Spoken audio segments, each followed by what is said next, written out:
Hello，係啊，我今日又嚟咗珠海啊，因為我咧想去日月貝啊。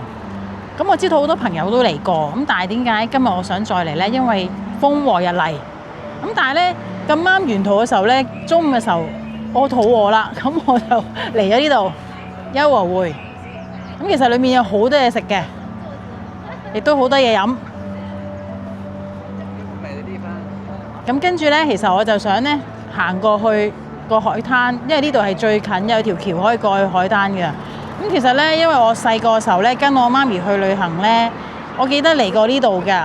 嗰陣時啲旅遊巴，咁個情況一樣啦。咁今日就可能因為平日就唔係好多人，但我想話你知咧，禮拜六日咧呢度哇，成個海灘都係人嘅。好啦，不如我哋過去嗰邊睇下咯。咁我哋由呢度行過去就可以睇下個海灘。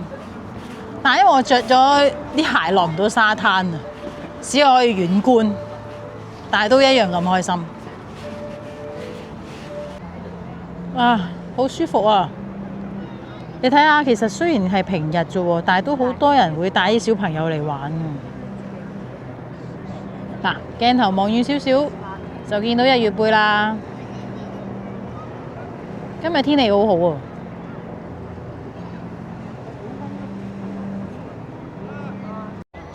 到咗啦，日月貝啊，係咪好似兩塊大貝殼？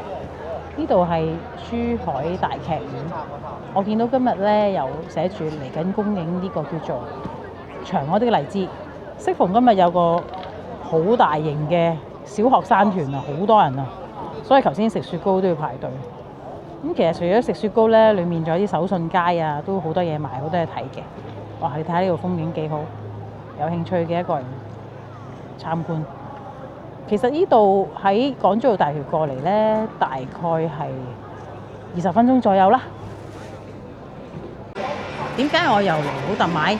其實咧呢度呢，除咗啲零食啊、嘢飲真係好抵之外呢，其實今日重點我想同你分享下佢哋呢度賣嗰啲所有嘅營養產品都好抵嘅，尤其是呢一個益生菌啊，軟糖嚟嘅，我食咗大概1個月，一日食咗3粒。咁我發覺咧，真係腸胃有改善，真係好似舒服咗好多咁喎。咁所以咧，大家可以試下。好啦，今日咧時間差唔多啦，同觀眾朋友分享到此為止。如果有興趣，記得訂閱我頻道同埋聯絡我啦。多謝晒，拜拜。